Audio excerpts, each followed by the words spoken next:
Horvát Attila vagyok, és ma megtudtok többet rólam.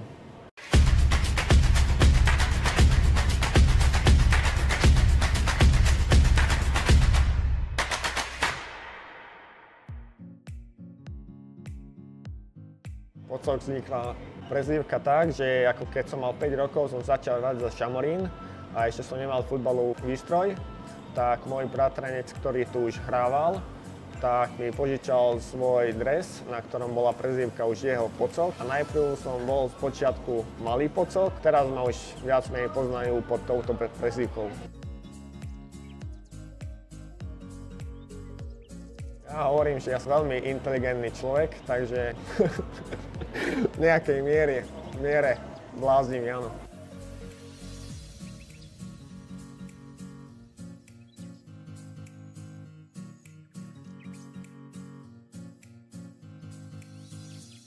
Najviac som sa určite učil doteraz od Martina Jedličku. Sledoval jeho pohyb v bráne a krytie uhlov. Moje osobné ciele sú dostať čo najviac do bránky.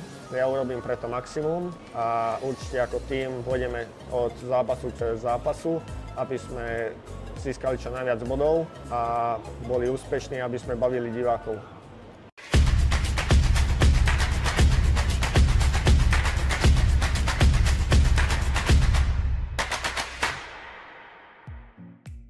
Tvoj debut medzi seniormi v ktorom zápase bol? Proti Podbrezovej vonku. Najkrajšie mesto, v ktorom si bol? Šamorín. 3 prídavné mená, ktoré charakterizujú EŠTK Šamorín.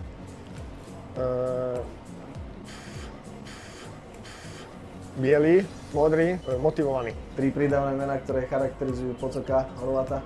Vysoký, bláznivý, inteligentný. Ktorý zápas v tvojej kariére považuješ za najvydarenejší? Asi proti Podbrezovej.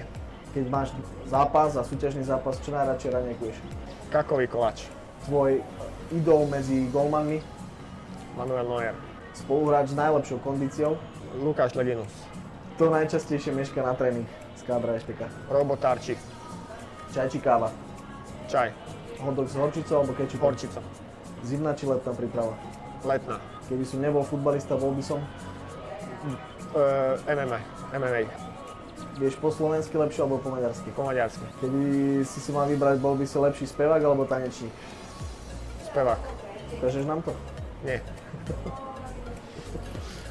Ja som si myslel, že sa blížime ku koncu, preto tá otázka, ale tak možno niekedy po nejakom víťaznom zápase nám určite ukážeš tieto tvoje spoluhráči to videli moje umenie. Dobre, tak niekedy to ukážeme aj behind the scenes. Ďakujem, rýchlovku si zvládol a poďme na poslednú výzvu. Ďakujem aj ja. Som pripravený.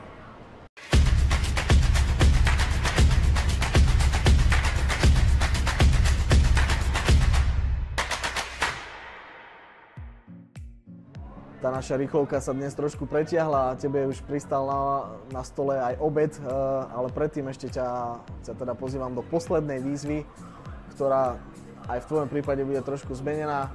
Máš 30 sekúnd na to, aby si nakreslil zostavu EŠTK Šamorín v poslednom súťažnom zápase. Ideme na to? Pripraviť sa, pozor, štart.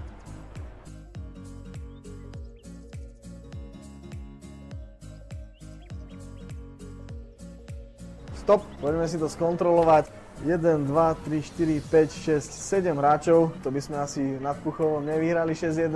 Dajte nám fanúšikovia vedieť, ako Pocokovi išla táto výzva. A my máme predsa len ešte jedno prekvapenie pre teba.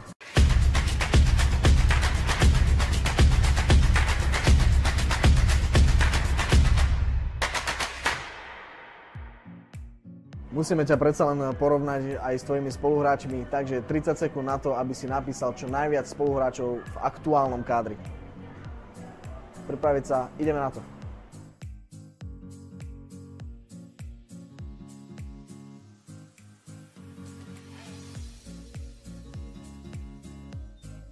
Stop. Spočítaj si, koľko ich máš hráčov. 9. Vy si zatiaľ môžete pozrieť priebežnú tabuľku, ako sa Pocokovi darilo v porovnaní so spoluhráčmi. Pocok, ja ti ešte raz ďakujem za to, že si tu s nami bol, že si niečo prezradil na seba aj fanúšikom a dobrú chuť k tomuto obedu, ktorý nám tu na Fresh Corner čerpacej stanici pripravili. Ďakujem ešte raz. Ďakujem za pozvanie.